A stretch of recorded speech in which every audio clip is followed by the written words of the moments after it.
আনন্দ মিশ্ৰাকো এদিন হত্যা কৰিবৰ কাৰণে মানুহে ভাবি ল'ব।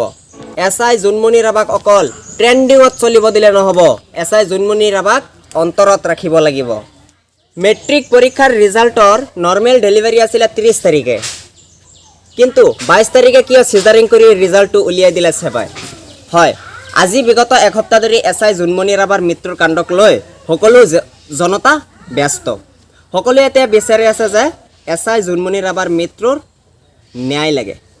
কোনোবাই কৈছে এছআই জোনমণি ৰাভাৰ মৃত্যু এটা সাধাৰণ পথ দুৰ্ঘটনাত হ'বই নোৱাৰে।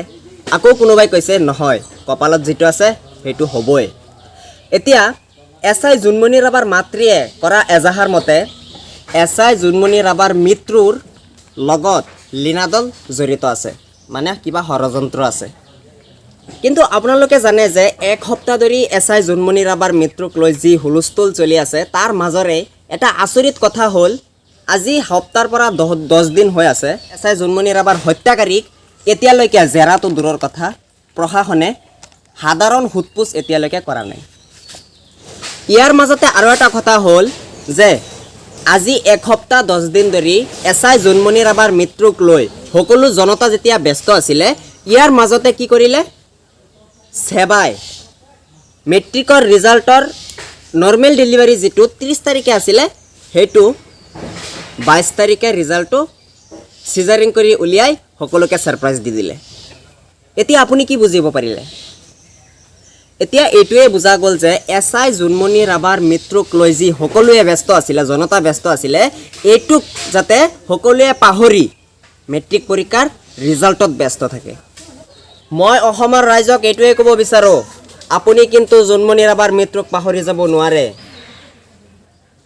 জোনমণি ৰাভা আমাৰ অসমৰ এগৰাকী মৰম লগা সাহসী আৰক্ষী বিষয়া আছিলে, আৰু জোনমণি ৰাভাক কিন্তু ষড়যন্ত্ৰ কৰি মৃত্যু কৰা হৈছে, হত্যা কৰা হৈছে, আৰু কোবাই ৰাজহাৰ ভাঙি দিয়া হৈছে তেওঁৰ মাকে কৰা এজাহাৰ মতে।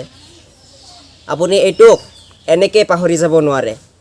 চৰকাৰেই হওক বা যিকোনো মানুহেই হওক, এই মৃত্যুৰ ন্যায় যেতিয়ালৈকে নহ'ব তেতিয়ালৈকে আপুনি এইটোক পাহৰি যাব নোৱাৰে। হয়, আমাৰ অসমত এটা বস্তু এইটোৱে বেছি, অকল অসমত নহয় গোটেই ভাৰততে এটা বস্তু ছিষ্টেম হয়, যিকোনো বস্তু এটা ট্ৰেণ্ডিঙত চলে। আজি চাওক, যোৰহাটৰ কি আছিলে নামটো মনত নাই, সেইটো কিছুদিন ট্ৰেণ্ডিং চলি আছিলে। এতিয়া সেই অপৰাধীজন, এই ছোৱালীজনী কি হৈছে কোনেও ক'ব নোৱাৰে।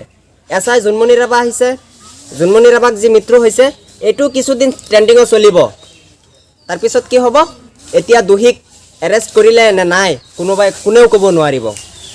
আৰু এতিয়া চাওক, লাষ্টত আহিছে মেট্ৰিকৰ ৰিজাল্ট, এইটো কিছুদিন ট্ৰেণ্ডিঙত চলিব, তাৰপিছত কি হ'ব, এইটো লাহে লাহে নাইকিয়া হৈ যাব, আৰু এটা নতুন বিষয় কিবা এটা ট্ৰেণ্ডিঙত আহি যাব, সেইটোৰ অপেক্ষা কৰি থাকিব লাগে। কিন্তু এটা কথা মনত ৰাখিব, এছআই জোনমণি ৰাভা কিন্তু ট্ৰেণ্ডিঙত চলিলে নহ'ব। গতিকে মই আমাৰ অসমৰ মুখ্যমন্ত্ৰী ডক্টৰ হিমন্ত বিশ্ব শৰ্মাক এইটোৱে ক'ব বিচাৰোঁ যে এছআই জোনমণি ৰাভাক হত্যা কৰা হত্যাকাৰীক শাস্তি দিব লাগে, নহ'লে এনেকুৱা এছআই জোনমণি ৰাভা যিমান ভাল সাহসী আৰক্ষী আছিলে, এনেকুৱা সাহসী আৰক্ষী হৈছে আনন্দ মিশ্ৰা চাহাব। সেইজনে যিমান ভাল ভাল কাম কৰি আছে, ভাল ভাল অভিযান চলাই আছে, সেইবিলাক অভিযান চলোৱা বহুত আমাৰ কাৰণে বহুত ভাল, আমি গৰ্বিত আনন্দ মিশ্ৰাক লৈ। কিন্তু যেতিয়া এছআই জোনমণি ৰাভাক মানুহে হত্যা কৰিব পাৰিছে, ঠিক তেনেকৈ আনন্দ মিশ্ৰাকো এদিন হত্যা কৰিবৰ কাৰণে মানুহে ভাবি ল'ব। গতিকে মই অসম চৰকাৰক এইটোৱে ক'ব বিচাৰোঁ, আজি যদি এছআই জোনমণি ৰাভাক হত্যা কৰা মানুহে, যিজন হত্যাকাৰীয়ে হত্যা কৰিছে, সেইজনে যদি এতিয়াই শাস্তি পাই যায়, তেতিয়া নেক্সট টাইম এনেকুৱা কৰিবৰ কাৰণে কেতিয়াও সাহস নহয়। গতিকে মই অসমৰ ৰাইজক এইটোৱে ক'ব বিচাৰোঁ, লগতে হিমন্ত বিশ্ব শৰ্মা ডাঙৰীয়াকো এইটো ক'ব বিচাৰোঁ যে আজিও জোনমণি ৰাভাক হত্যা কৰা হত্যাকাৰী এতিয়াও মুকলি আকাশৰ তলত ঘূৰি আছে। চৰকাৰে এইটো উচিত শিক্ষা দিব লাগে। এছআই জোনমণি ৰাভাক অকল ট্ৰেণ্ডিঙত চলিব দিলে নহ'ব, এছআই জোনমণি ৰাভাক অন্তৰত ৰাখিব লাগিব। আজি এছআই জোনমণি ৰাভাক হত্যা কৰা হৈছে, কিন্তু এটা কথা মনত ৰাখিব, এছআই জোনমণি ৰাভা এগৰাকী সাহসী আৰক্ষী বিষয়া আমাৰ সকলোৰে মাজৰ পৰা এতিয়া নাই। গতিকে এছআই জোনমণি ৰাভাৰ মৃত্যুক যিজনে হত্যা কৰিছে সেই হত্যাকাৰীয়ে যেতিয়ালৈকে শাস্তি নাপাব তেতিয়ালৈকে অসমীয়াবাসীয়ে যাতে এনেকৈ স্তব্ধ নহয় তেজ যিমান গৰম আছে সেই গৰমখিনি থাকিবই লাগিব গতিকে এছ আই জোনমণি ৰাভাক যাতে কোনেও পাহৰি নাযায়